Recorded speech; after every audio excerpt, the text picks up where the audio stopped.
texting, juggling me all over your phone.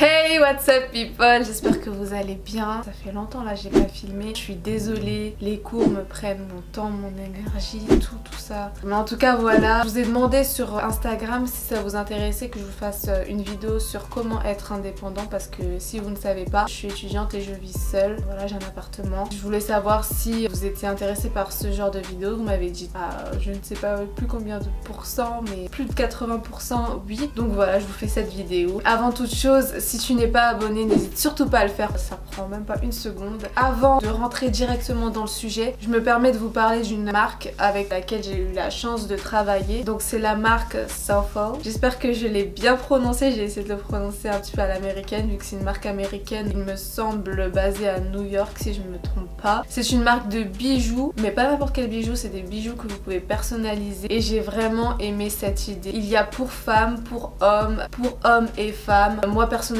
je me suis prise une montre, donc c'est une montre que j'ai personnalisée en mettant une photo, la photo de ma mère notamment, et derrière j'ai rajouté une gravure avec son prénom. Donc voilà, c'est très simple hein. Vous allez sur le site, vous choisissez le bijou en question, que ce soit une montre, bracelet, collier ou une décoration, et vous faites votre personnalisation avec une image, une gravure aussi. Il me semble que la gravure elle est à 5 ou 10 $ de plus, donc voilà. Et bien sûr j'ai demandé un code promo parce que voilà, je pouvais pas vous laisser comme ça, donc du coup mon code promo c'est SHAYV15, donc je me le mettrai là. Vous avez moins 15%, déjà que les bijoux sont très abordables, de toute façon je vous mettrai des screens si je peux. Et en plus c'est bientôt les fêtes pour offrir à votre maman, votre papa, votre famille ou bien des amis hein. C'est vraiment très sympa pour les fêtes, offrir un petit cadeau comme ça. Personnellement j'ai beaucoup aimé la montre. Bon déjà elle a une valeur sentimentale hein. Au niveau de la qualité vraiment elle est vraiment bien, elle est vraiment bien la qualité, j'ai été agréablement surprise. Et donc voilà, je vous mettrai tous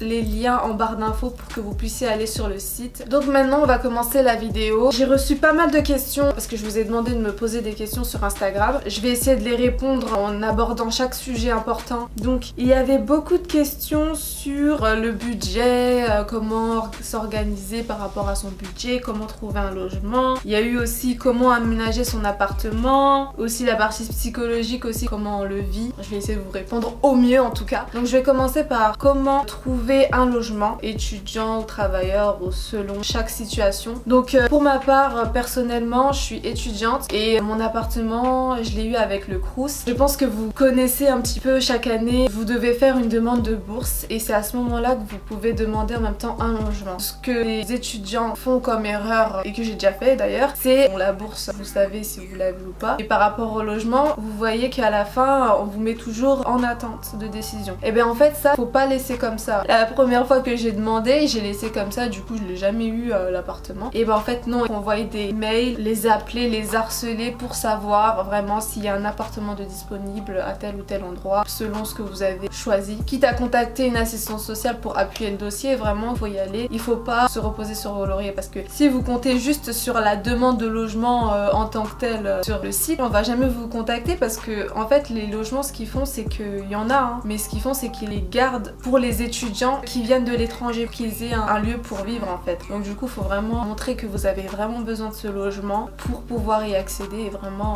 demander, quitte à aller comme je vous ai dit voir une assistante sociale, allez-y. Après bien sûr si vous n'êtes pas étudiant, enfin si vous n'avez pas accès à la bourse ou à ce genre de service, je sais qu'il y a d'autres organisations, ça dépend de la ville où vous habitez, il faut vous renseigner. Il y a d'autres organisations qui proposent justement aux jeunes travailleurs ou aux étudiants un logement, mais sous condition, il faut au moins un CDD, montrer que en fait vous pouvez payer le logement. De toute façon les loyers sont pas très élevés dans ce cas là. Ensuite vous pouvez passer bien sûr par des agences sur internet hein. Il y a plein de sites, je vous mettrai de toute façon tous les sites en barre d'infos et toutes les informations. Et pareil hein, si vous êtes intéressé par l'un de ces logements là, il faut harceler, il faut appeler les propriétaires, les agences. Des fois vous n'êtes même pas obligé de passer par des agences, vous pouvez directement contacter les propriétaires hein. Les documents, fiches de paie, paye, quittance de loyer. Si vous avez besoin de savoir quel genre de papier il faut, j'essaierai de mettre une liste en barre d'infos pour que vous ayez un petit peu une idée. Après je sais que vous pouvez déposer un dossier à la mairie, mais encore une fois il faut les harceler parce que sinon ils vont pas vous rappeler. Il faut les harceler, vraiment. Vous avez aussi des colocations, des propositions de colocation sur les sites. Il faut fournir beaucoup de papiers. Il me semble qu'il faut beaucoup de garanties, enfin montrer que vous pouvez vraiment payer. Il me semble aussi qu'il faut demander à votre travail. Ils proposent des logements, donc n'hésitez pas à les voir. Voilà. Ensuite je vais vous expliquer comment gérer son argent. Déjà, si vous avez droit à la bourse, c'est déjà pas mal parce que en général le loyer il est entre 400 et 430 € en appartement Crous en tout. Et n'hésitez surtout pas à faire une demande d'APL, que vous soyez en logement Crous ou non. Faites une demande à la CAF, c'est très important, ça peut vraiment vous aider. Ensuite, est-ce qu'il faut oui ou non travailler? Vous pouvez ne pas travailler si vous avez la bourse, mais je conseille personnellement de travailler au moins un contrat étudiant. Un contrat étudiant, c'est une journée dans la semaine. Si vous êtes en études, ne vous chargez pas niveau emploi du temps. Ensuite, comment s'organiser au niveau des courses, des achats qu'on peut faire. Déjà, ce qui est sûr, c'est que vous aurez des factures dans ce que vous gagnez, que ce soit si vous avez la bourse ou votre salaire, vous savez que vous gagnez tant. Vous diminuez automatiquement le loyer, les factures, que ce soit électricité, eau, tout ça. Moi personnellement c'est inclus, mais après ça dépend de chaque endroit. Et ensuite il faut vous faire un budget concernant les courses, la nourriture. Moi personnellement, sans mentir, je pense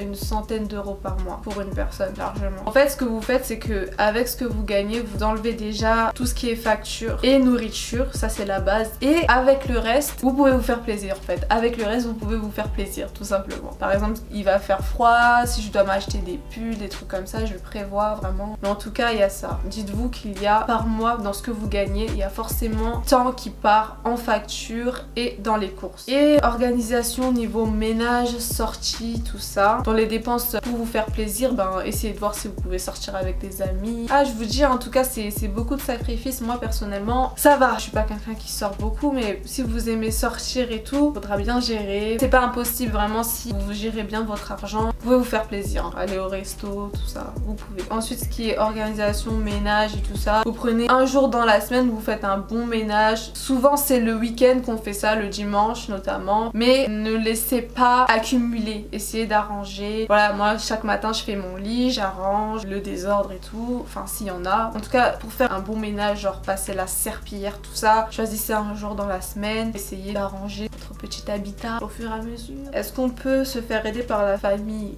Bien sûr, si vous êtes dans le besoin, n'hésitez surtout pas à solliciter votre famille. Enfin, il reste l'aménagement de l'appartement et le côté en tout cas psychologique. Donc aménagement de l'appartement. En Crous, souvent il vous fournit les meubles, c'est-à-dire il vous fournit un bureau, un lit, un meuble de rangement et le frigo. Après, si vous êtes dans un petit endroit, essayez de pas vous encombrer déjà, d'acheter des choses qui vont vous faciliter la vie. Par exemple, moi j'ai acheté un canapé qui peut faire aussi lit. Si j'ai de la famille qui vient ou quoi, ou des amis qui veulent venir dormir, voilà, j'ai un canapé lit. D'ailleurs, il faut que je trouve, peut-être à Ikea, une table qui se plie, qui peut se ranger. Ça aussi c'est pas mal. Achetez vraiment des choses qui ne vous encombrent pas et qui facilitera la tâche et vous faire gagner de l'espace. Ensuite, pour ce qui est décor, ça dépend vraiment de vos goûts. Tout ce que vous avez besoin dans la maison, allez à Primark. Il y a beaucoup de choses à Primark qui sont moins chères. Vous avez aussi des magasins comme Action aussi. Des magasins un petit peu comme ça, vous pouvez trouver des choses vraiment sympathiques, pas chères, qui peuvent habiller un petit peu votre appartement, mettre un petit peu à votre image et tout. Moi personnellement, c'est ce que j'ai fait, Primark, Action. Je me suis pas prise la tête et vraiment le résultat il est pas mal. Moi je vous conseille quand même d'aller à Carrefour pour tout ce qui est assiette, fourchette, couteau, tout ça, parce que quand vous achetez les choses comme ça un peu moins chères là, ça se casse. Enfin j'ai déjà essayé ça se casse et tout, c'est pas... Voilà pour l'aménagement. Ensuite, pour le côté psychologique, faut vous demander pourquoi vous voulez vivre seul. Déjà, si c'est parce que vous vous entendez pas avec vos parents, déjà les gars, vous restez chez vos parents si c'est pour ça. Non franchement, si c'est pour ça, ça sert à rien. Je veux dire, vous allez pas quitter la maison en étant fâché, ça sert à rien. Donc voilà, si c'est ça, vous n'avez rien vu encore. Vivre seul aussi, c'est des problèmes. Il y a les factures et tout ça là, c'est des problèmes aussi. Demandez-vous pourquoi. Est-ce que si c'est parce que vous êtes prêt vraiment à assurer tout ça, bah c'est bon. Vous êtes prêt, ok. Mais pas pour des bêtises, franchement, pas pour des bêtises. Comment je le vis moi personnellement? J'ai toujours été quelqu'un d'autonome, je fais toujours les choses seule, on va dire. Alors, ça m'a pas traumatisé ou quoi. Mais bon, après, il y en a, ils tombent en dépression. Enfin, c'est dur quand même, hein, parce que quand je rentre à la maison après une journée de cours ou de travail, voilà, je suis toute seule. Netflix, où je m'occupe, je fais quelque chose. C'est vrai que le fait de ne pas parler à quelqu'un, ça peut être dur si vous n'êtes pas habitué. Faut être prêt, il faut pas dire je veux un appartement pour faire joli, pour juste pour comment dire le décorer et voilà. Non, vous serez souvent seul, donc faut être prêt. Après, si ça manque le fait de ne pas parler, ouais, franchement oui, je vais pas mentir, ça manque de ne pas pouvoir parler à sa famille, ses frères et sœurs et tout. Mais bon, enfin, c'est la vie, il faut les appeler, c'est tout. Et puis franchement, après, il n'y a pas que des mauvais côtés. Je veux dire que quand j'achète des gâteaux, tout ça, il y a des bons et des mauvais côtés. Faut savoir gérer, faut être prêt mentalement. Donc voilà, si vous avez d'autres questions, n'hésitez surtout pas à me le mettre en commentaire. Moi j'y réponds, de toute façon moi j'adore vous répondre, j'adore vous parler. Vous êtes un petit peu ma famille. Non vraiment, hein, parce que je suis tout le temps seule moi. En tout cas voilà, j'ai répondu à toutes vos questions, je pense. En tout cas dans ce qui m'était demandé. J'espère que ça vous a plu. N'hésitez pas, surtout si tu es nouveau, bienvenue. N'hésite surtout pas à t'abonner à ma chaîne, liker, commenter, partager si ça vous a aidé. N'oubliez pas surtout d'aller sur le site de Southall. Je mettrai tous les liens en barre d'infos. C'est vraiment de bons bijoux et n'hésitez pas à utiliser mon code SHAYV15. Vous avez moins 15%, c'est pas négligeable et c'est bientôt les fêtes. Il faut penser à faire des petits cadeaux quand même. Donc voilà, je vous fais de gros bisous et je vous dis à très bientôt pour une prochaine vidéo. Ciao. God's plan, God's plan. I hold back sometimes I won't. Yeah. I feel good sometimes I don't. Hey.